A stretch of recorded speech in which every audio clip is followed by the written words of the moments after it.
Mental স্টেটটা correlate করছে কিনা সেটাও কিন্তু দেখবো আমরা। অ্যাসিড নাইট্রিকের ইউরিন খুব দুর্গন্ধ থাকে, ঝাঁঝালো গন্ধ থাকে, সেটা আমরা সবাই জানি। কিন্তু কতটা ঝাঁঝালো গন্ধ হলে আমরা অ্যাসিড নাইট্রিক ভাববো, সেটা আমাদেরকে বিচার করতে হবে। কেন অ্যাসিড নাইট্রিকের ইউরিন এত ঝাঁঝালো গন্ধযুক্ত হয়? তার মেন্টাল স্টেটটা ফিজিওলজিক্যাল স্টেটের সাথে কিভাবে কোরিলেট করে, সেটা কিন্তু আমাদের বিশ্লেষণ করে তবেই অ্যাসিড নাইট্রিক প্রেসক্রিপশন করতে হবে। নইলে কিন্তু ওষুধটা গিয়ে সেই ডিপার লেভেলে কাজ করবে না। মানে কিরকম?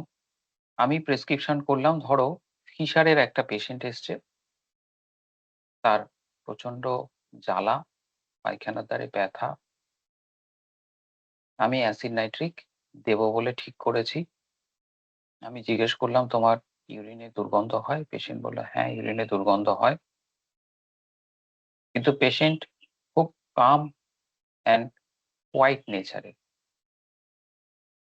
অ্যাসিড নাইট্রিকের পেশেন্ট ঠিক যেরকম মেন্টালিটি ঠিক সেরকম নয়। আমরা যদি এক্ষেত্রে অ্যাসিড নাইট্রিক দিই তাহলে কি হবে? হতে পারে তার লোকাল সিমটম চলে যেতে পারে, আবার নাও যেতে পারে। 50-50 চান্স। যদি তার ফিজিক্যাল সিমটমের সাথে অ্যাসিড নাইট্রিকের ফিজিক্যাল সিমটম কিছুটা ম্যাচ করে তাহলে তার ফিজিক্যাল সিমটম চলে যেতে পারে। কিন্তু পেশেন্ট অ্যাজ এ হোল কিন্তু ইমপ্রুভ করবে না। পেশেন্ট অ্যাজ এ হোল মানে পেশেন্টের রাত্রিবেলা ঘুম যেমন হতো, ঘুম হতো না, ঘুম ভেঙে যেত, শুলে ঘুম আসতো না, সকালে উঠে একটা লেথার্জি ভাব থাকতো, সেটার কোনো চেঞ্জ হবে না। পেশেন্ট হাইপার টেনশনের জন্য আগে যে পরিমাণে ওষুধ খেত, এখনো সেই পরিমাণেই ওষুধ খেতে হয়। তাহলে প্রেশারটা কিন্তু সবসময় ইন্ডিকেট করে তার কোর মেটাবলিক প্রসেসকে ইন্ডিকেট করে। তার হাইপার টেনশন ইন্ডিকেট করে তার কার্ডিওভাস্কুলার সিস্টেমের ফাংশনকে ইন্ডিকেট করে। শুধু কার্ডিওভাস্কুলার সিস্টেম নয়, হাইপার টেনশনের সাথে সাথে তার নার্ভাস সিস্টেম, তার বিভিন্ন ইন্টারনাল অর্গানের ফাংশনকে ইন্ডিকেট করে। অনেক ক্ষেত্রেই দেখা যায় তার কিডনি ফাংশন ঠিকঠাক নেই, তাই পরবর্তী ক্ষেত্রে তার হাইপার টেনশন হয়ে বসে আছে। তাই সবকিছু বিশ্লেষণ করে যদি পেশেন্ট যে মেডিসিন আসবে সেটা দিতে হবে, এবং সেই ওষুধে পেশেন্ট ইমপ্রুভ করলে, অ্যাজ এ হোল ইমপ্রুভ করলে তার হাইপার টেনশন কমতে বাধ্য। এক্সক্রিটরি প্রোডাক্ট হিসেবে সোয়েটের মাধ্যমে আমাদের বডি সেগুলো এলিমিনেট করে। আপনারা দেখবেন বিভিন্ন সোয়েট বিভিন্ন রকম স্টেন নেয়। কারোর ক্ষেত্রে হলুদ স্টেন পড়ে, যেমন লাইকোপোডিয়াম, চেলিডোনিয়াম। কারোর ক্ষেত্রে রেড স্টেন পড়ে, জামা কাপড় পরলে, সাদা কিছু পরলে তাতে একটু লালচে রঙের, মরচে রঙের একটা দাগ পড়ে। সাধারণত মার্কারি গ্রুপ অফ রেমেডি এরকম রেড স্টেন পড়ে। এছাড়া স্নেক রেমেডি গুলোতে এরকম রেড স্টেন পড়ে। তাহলে সোয়েটের স্টেন, সোয়েটের স্মেল, এগুলো ইন্ডিকেট করে মানুষটার ভেতরের মেটাবলিক প্রসেসকে ইন্ডিকেট করে। একেকটা মানুষের সোয়েটের গন্ধ, এই যে সরিনামের ঘামে এত দুর্গন্ধ হয়, বেঞ্জোইক অ্যাসিডের ঘামে এত দুর্গন্ধ হয়, কেন হয়? সালফারের গায়ে এরকম দুর্গন্ধ কেন হয়? আমরা যখন বেঞ্জোইক অ্যাসিড পড়বো তখন দেখবেন যে বেঞ্জোইক অ্যাসিডের মেন্টালিটির সাথে তার সোয়েটের গন্ধ কিরকম মেলে। সরিনামের ঘামের গন্ধের সাথে সরিনামের অ্যাকচুয়াল মেন্টাল স্টেটটা কিরকম ভাবে কোরিলেট করে, এটা পরে আমরা সরিনামের ক্লাসে জানবো। তাহলে এই সোয়েট সবসময় ইন্ডিকেট করছে আমার শরীরের মেটাবলিক প্রসেসকে। ঘাম নরমালি কি দেখবো, ঘাম শরীরের কোথায় কোথায় হয়? কেউ বলে আমার ঢাকা অংশতে হয়, কেউ বলে মাথায় হয়, মুখে হয়, কেউ বলে আমার শুধু হাতের তলা, পায়ের তলাতে হয়, কেউ বলে আমার ঠোঁটের ডগাতে হয়, কেউ বলে আমার কোথাও হয় না, শুধুমাত্র ব্রেস্টে ঘাম হয়। আপনারা জানবেন যদি কোনো পেশেন্ট এরকম বলে, আমার শরীরে কোথাও ঘাম হয় না, শুধুমাত্র ব্রেস্টে ঘাম হয়, তাহলে মেডোরিনাম হচ্ছে দি রেমেডি। মেডোরিনাম থেকেই কিন্তু প্রেসক্রিপশনটা করতে হয়। তাহলে এইরকম সোয়েট ইন্ডিকেট করে মানুষটার মেটাবলিক ডিসঅর্ডারকে ইন্ডিকেট করে বা মেটাবলিক প্রসেসকে ইন্ডিকেট করে, তাই না? তাই সোয়েটের গুরুত্ব সবসময় অপরিসীম। স্টুলটা কেমন হচ্ছে, কতক্ষণ সময় নিচ্ছে, তার পরিষ্কার হচ্ছে না অপরিষ্কার হচ্ছে, কদিন ছাড়া যাচ্ছে, স্টুলটা কেমন হচ্ছে, শক্ত হচ্ছে, পাতলা হচ্ছে, না সেমি সলিড হচ্ছে, স্টুলের আগে পরে পেটে ব্যথা হচ্ছে কিনা, স্টুলে মিউকাস আছে কিনা, স্টুল পাস হতে অনেকক্ষণ সময় নিচ্ছে না তাড়াতাড়ি হয়ে যাচ্ছে, কোথাও স্ট্রেস, টেনশন, অ্যাংজাইটির জন্য তাকে বারবার স্টুলে যেতে হচ্ছে কিনা, এগুলো এগুলো যদি আমরা ভালো করে জানি তাহলে বুঝবো তার জিআই সিস্টেমের হেলথ কেমন আছে। কারণ একেকটা ড্রাগের স্টুল একেক রকম। একেকটা ড্রাগের স্টুল ইন্ডিকেট করে সেই ড্রাগটা সেই মানুষটার ক্ষেত্রে কতটা প্রযোজ্য হবে। তো বাওয়েল নোসোড পড়ি। বাওয়েল নোসোড হচ্ছে আমাদের ইন্টেস্টাইনের ভেতরে যে ব্যাকটেরিয়াল ফ্লোরা থাকে, সেই ফ্লোরা গুলোর থেকে ওষুধ তৈরি হয়।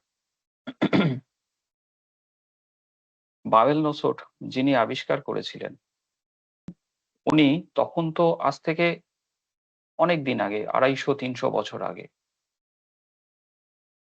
তখন তো এত প্যাথোলজি এত ডেভেলপ করেনি।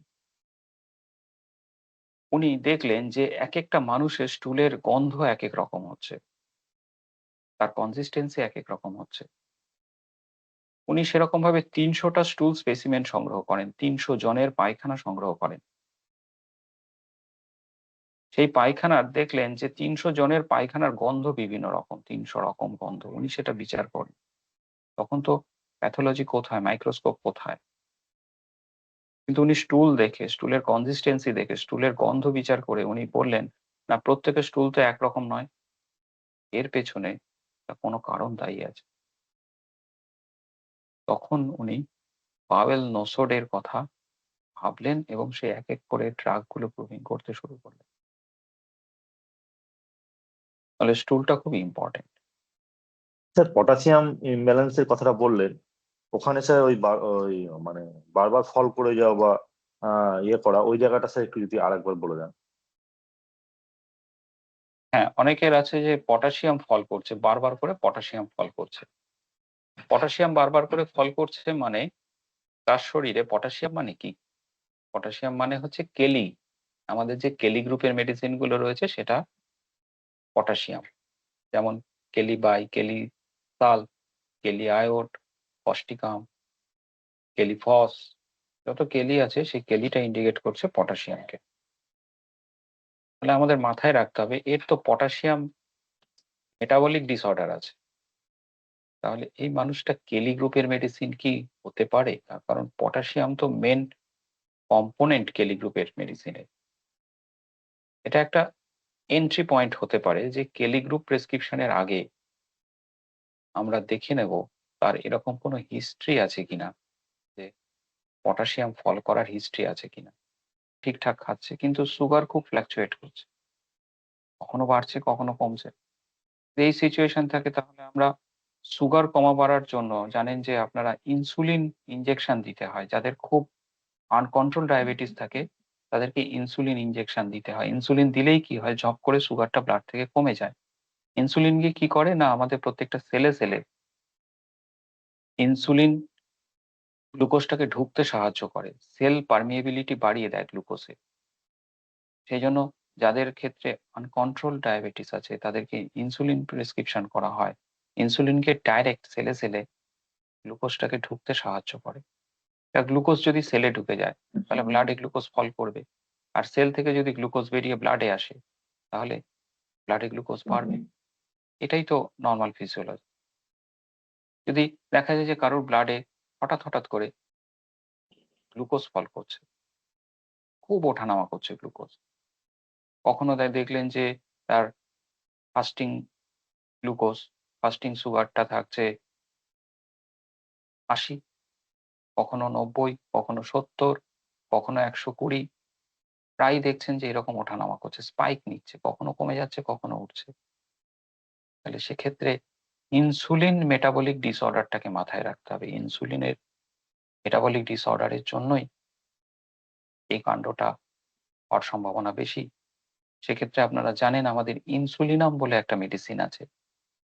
ইনসুলিনামের মেন ইন্ডিকেশনই তাই। যদি ব্লাড সুগারটা হঠাৎ করে কমা বাড়া করে ব্লাডে, সেটা কিন্তু ইনসুলিনামকে ইন্ডিকেট করে। যতক্ষণ না আমরা ইনসুলিনাম প্রেসক্রিপশন করব, ততক্ষণ কিন্তু এই সিচুয়েশন থেকে পেশেন্টকে বার করতে পারবো না।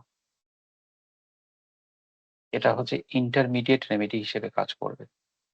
তাহলে কখনো ইনসুলিনাম, কখনো সোডিয়াম, কখনো পটাশিয়াম ইত্যাদি বিভিন্ন ড্রাগ আমাদেরকে কিন্তু জানতে হবে।